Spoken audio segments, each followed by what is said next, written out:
Praise God. ఈరోజు దేవుడిచ్చిన ఈ కృపను బట్టి దేవునికి వందనాలు చెల్లిస్తున్నాను. యెషయా 8వ అధ్యాయము మొదటి నుండి కొన్ని వచనాలు. మరియు యెహోవా, నీవు గొప్ప పలక తీసుకొని మహేరుషలాల్ హష్బజ్ అను మాటలు సామాన్యమైన అక్షరములతో దాని మీద వ్రాయుము. నా నిమిత్తము నమ్మకమైన సాక్ష్యము పలుకుటకు యాజకుడైన ఊరియాను యెబెరెక్యాయు కుమారుడైన జెకర్యాను సాక్షులుగా పెట్టదనని నాతో చెప్పగా, నేను ప్రవక్త యొద్దకు పోతిని. ఆమె గర్భవతి అయి కుమారుని కనగా యెహోవా అతనికి మహేరుషలాల్ హష్బజ్ అను పేరు పెట్టుము. ఈ బాలుడు నాయన అమ్మ అని అననేరక మునుపు అష్షూరు రాజును అతని వారును దమస్కు యొక్క ఐశ్వర్యమును షోమ్రోను దోపుడు సొమ్మును ఎత్తుకొని పోవుదురనెను. మరియు యెహోవా ఇంకను నాతో ఇలాగు సెలవిచ్చెను, ఈ జనులు మెల్లగా పారు షిలోహు నీళ్ల వద్దని చెప్పి రెజీనును బట్టి రెమల్యా కుమారుని బట్టి సంతోషించుచున్నారు. కాగా ప్రభువు బలమైన యూఫ్రటీసు నది విస్తార జలములను అనగా అష్షూరు రాజును అతని దండంతటిని వారి మీదికి రప్పించును. అవి దాని కాలువలన్నిటికీ పైగా పొంగి ఒడ్డులన్నిటి మీద పొర్లిపారును. అవి యూదా దేశములోనికి వచ్చి పొర్లి ప్రవహించును. అవి కుతికల లోతగును. ఇమ్మానుయేలు పక్షి తన రెక్కలు విప్పినప్పటి వలె దాని రెక్కలు వ్యాపకము నీ దేశ వైశాల్యమంతటిని వ్యాపించును.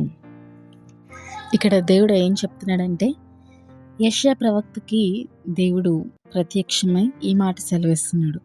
ఒక పలక తీసుకొని మహేరుషలాల్ హష్బజ్ అను పేరు సామాన్యమైన అక్షరములతోటి రాయి అని అంటున్నాడు. అయితే దాని అర్థం ఏంటంటే, త్వరితముగా దోపుడగును, ఆతురముగా కొల్లపెట్టబడును అని అర్థము. అయితే ఇక్కడ యూదా దేశము, అదేవిధంగా ఇశ్రాయేలు దేశము, వీటిని దేవుడు ఎంతగా పట్టించుకోవాలి అని ఆశపడుతున్నాడు. అంటే దేవుడు ఎంతగా వాటి మీద ఆశ పెట్టి వాటిని సరిచేయాలని చెప్పి, వాటిని అభివృద్ధి పరచాలని చెప్పి, అందులో నివసిస్తున్న ప్రజలను ఆయన ముఖ్యముగా దర్శించాలని ఆశించినప్పటికీ వారేం చేస్తున్నారంట, దానిని తృణీకరిస్తున్నారంట. అందుకని దేవుడు ఏమంటున్నాడు, నేను మీ మీదకి ఒక వరద పంపిస్తాను, అది మీ మెడల దాకా ఆ నీరు మీకు నిండిపోయే వరకు నేను నీళ్ళను పంపిస్తాను అంటున్నాడు. అక్కడ ఆ వరద నీళ్ళు అంటే ఏంటంటే అష్షూరు సామ్రాజ్యం, వారి క్యాపిటల్ అంతా కూడా వచ్చి యూదా, సమరయ ఈ దేశాలను కంప్లీట్గా నాశనం చేయబోతుంది. అంటే బానిసత్వంలోకి తీసుకెళ్ళబోతుంది. ఎందుకు ఇదంతా జరుగుతుంది అంటే, దేవుడు ఎంతగా వారిని కాపాడాలి అని చెప్పి, దేవుడే వారిని ఆదరించాలని చెప్పి ఎంతగా ఆశించినప్పటికీ వారు ఏం చేస్తున్నారంట, తృణీకరించి 5వ వచనం 6వ వచనంలోని, మరియు యెహోవా ఇంకను నాతో ఇలాగు సెలవిచ్చెను, ఈ జనులు మెల్లగా పారు షిలోహు నీళ్లు వద్దని చెప్పి రెజీనును బట్టి రెమల్యా కుమారుని బట్టి సంతోషించుచున్నారు. అంటే వేరే వారి కోసం వారు ఆలోచిస్తున్నారు, కానీ దేవుడు ఏది ఇస్తున్నాడో దానిని బట్టి వారు సంతోషించట్లేదు. వారికి ఏం జరుగుతుందో, లేకపోతే వారు మాకేమిస్తారో అని చెప్పి దానిని బట్టి సంతోషిస్తున్నారు. కానీ దేవుడు ఏమిస్తున్నాడు నాకు, దేవుడు నా జీవితంలో ఏం చేయాలనుకుంటున్నాడు, నాకేం దయచేయాలనుకుంటున్నాడు, దాని మీద వారు దృష్టి పెట్టట్లేదు. ఈరోజు చాలామంది ఇదే విధంగా జీవిస్తున్నాము. ఏంటి, మనుషులు నాకేదో చేస్తారేమో, వేరే వారి దగ్గర నుండి నాకు ఏమన్నా సహాయం వస్తుందేమో, వీరు నాకు సహాయపడతారేమో, నేను ఈ కష్టంలో ఉన్నాను, వీరు నాకు సహాయంగా నిలబడతారేమో, నా కోసం మాట్లాడతారేమో, నా కోసం నిలబడతారేమో అని చెప్పి మనుషుల వైపు చూసుకుంటూ వెళ్తున్నారు. కానీ దేవుడు ఏం చెప్తున్నాడు, దేవుడి మీద నమ్మకం ఉంచమంటున్నాడు. అది చేస్తున్నారా? ఇదే జనులు మళ్ళా 19వ వచనం నుండి మనం చూస్తే, 8వ అధ్యాయం 19వ వచనం నుండి, వారు మిమ్మల్ని చూచి కర్ణ పిశాచి గలవారి యొద్దకు కిచకిచలాడి గొనుగు మంత్రజ్ఞుల యొద్దకును వెళ్ళి విచారించుడని చెప్పునప్పుడును, జనులు తమ దేవుని యొద్దనే విచారింపవద్దా? సజీవుల పక్షముగా చచ్చిన వారి యొద్దకు వెళ్ళదగున? ధర్మశాస్త్రమును ప్రమాణ వాక్యమును విచారించుడి. ఈ వాక్య ప్రకారము వారు బోధించని ఎడల వారికి అరుణోదయము కలుగుదు. వీరేం చేస్తున్నారంట?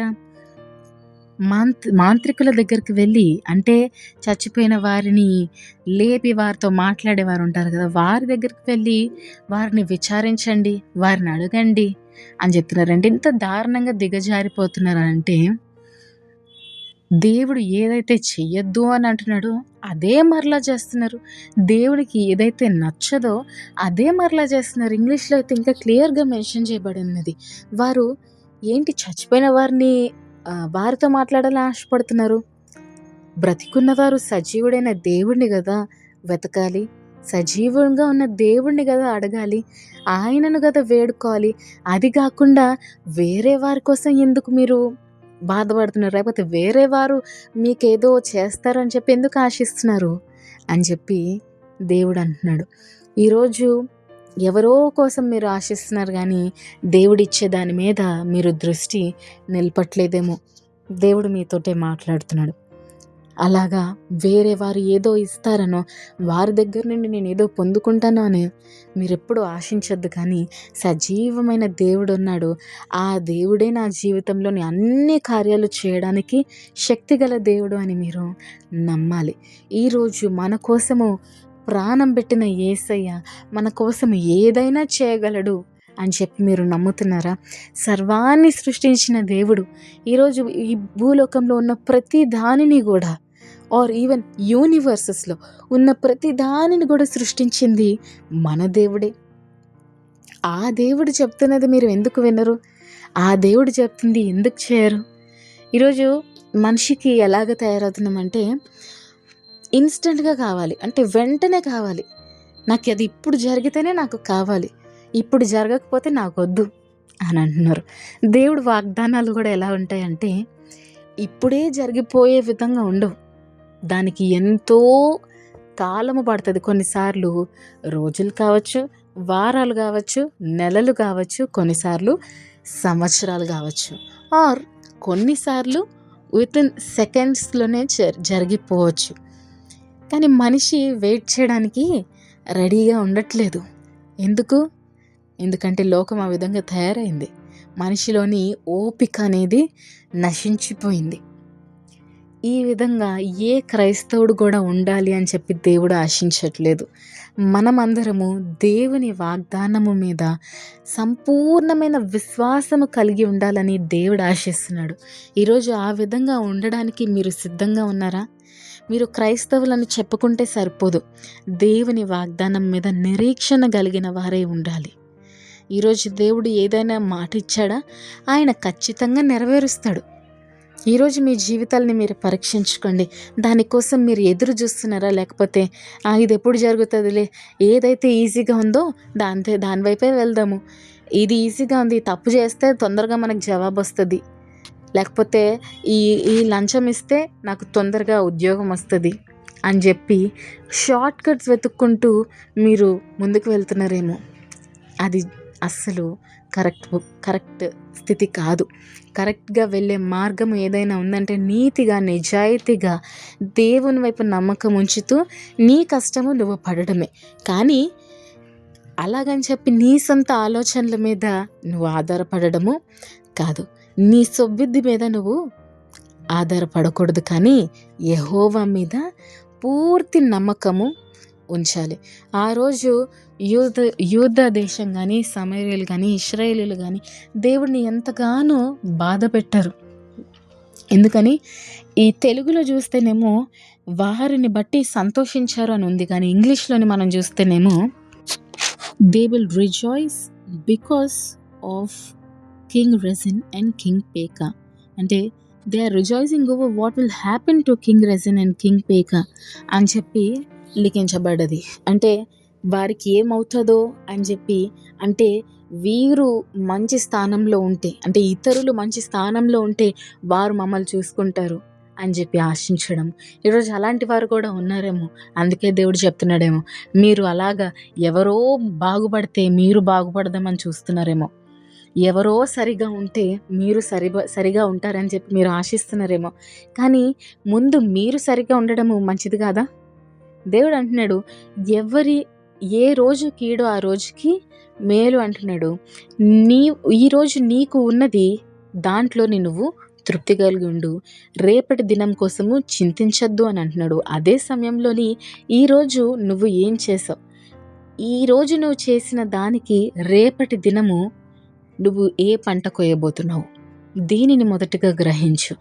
ఈరోజు నువ్వు చేసే ప్రతి దానికి ఒక పంట అనేది నువ్వు కోస్తావు కదా. ఈరోజు ప్రతి ఒక్కరి జీవితంలోని ఇది సత్యము.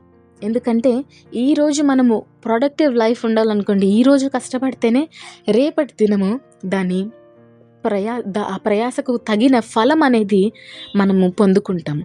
ఈరోజు ఆ విధంగా కాక ప్రతి ఒక్కరు ఎలాగుంటున్నారంటే, వారు బాగుపడుతున్నారా, వారు బాగుపడితే వారి మీద మనము ఆధారపడదాం, ఈ విధంగా జీవిస్తున్నారు. కానీ నేను బాగుపడతాను, నేను బాగుపడి ఇతరులకి ఆదర్శంగా నిలబడతాను, నేను బాగుపడితే దేవుడి నామము మహిమపరచబడుతుంది కదా అని చెప్పి ఎంతమంది ఆలోచిస్తున్నారు?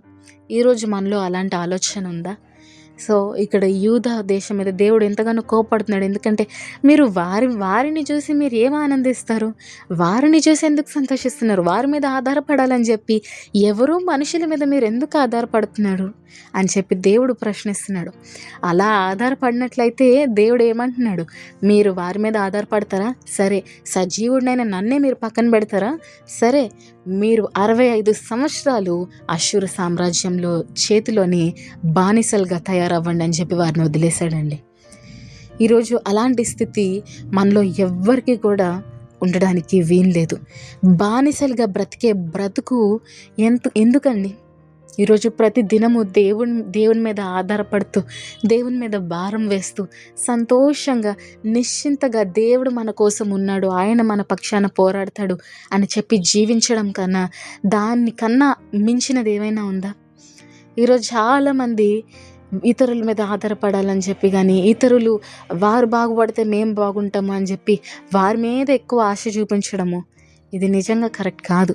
ఎందుకంటే దేవుడు సమస్తాన్ని సృష్టించిన దేవుడు సిద్ధంగా ఉన్నాడు. దేనికి? మనలందరినీ ఆశీర్వదించడానికి. ఎప్పుడు? మనమందరము ఆయన వైపు తిరిగి ఆయన మీద ఆధారపడినప్పుడు. ఈ విధంగా జీవించాలని చెప్పి దేవుడు ఆశిస్తున్నాడే కానీ ఎవరో మనుషుల మీద ఆధారపడడమో, లేకపోతే చచ్చిపోయిన వారి మీద ఆధారపడడమో ఇది దేవుడు ఆశించట్లేదు. సజీవుడైన దేవుడిని కదా మీరు వెతకాల్సింది, సజీవుడైన దేవునితోని కదా మీరు మాట్లాడాల్సింది. ఈరోజు ఇది గ్రహించండి. సజీవమైన దేవుడిని మనం సేవిస్తున్నామని చెప్పి గ్రహించి ఆయన మన జీవితంలోని కార్యములను జరిగించగలడు అని చెప్పి నమ్ముతూ దేవుని వైపు మాత్రమే దృష్టి ఉంచి మన జీవితంలో మనం ముందుకు వెళ్దామండి. ఏ ఒక్కరు కూడా మనల్ని ఏమీ చేయలేరు, ఎవ్వరు మనల్ని ఉద్ధరించరు. కానీ దేవుడే మన పక్షాన నిలబడి మనకున్న ప్రతి ఛాలెంజెస్, ప్రతి కష్టము, ప్రతి నష్టము, ఎవరన్నా ఏదన్నా మాట అంటున్నారా నిన్ను, ప్రతీది వినే దేవుడు ఎవరు? మన దేవుడైన యేసయ్యే. ఆయన ప్రతీది వింటున్నాడు, ప్రతీది చూస్తున్నాడని గ్రహించి ఆయన మిమ్మల్ని దృష్టిస్తున్నాడు అని చెప్పి గ్రహించి ఆయన వైపు భయభక్తులు నిలిపి మీరు ముందుకు వెళ్ళండి. ఈ చిన్న మెసేజ్ మీకు ఆశీర్వాదకరంగా ఉన్నట్లయితే మీ ఫ్రెండ్స్ తోటి, ఫ్యామిలీస్ తోటి షేర్ చేసుకోండి. Thank you. Praise lord. Shalom.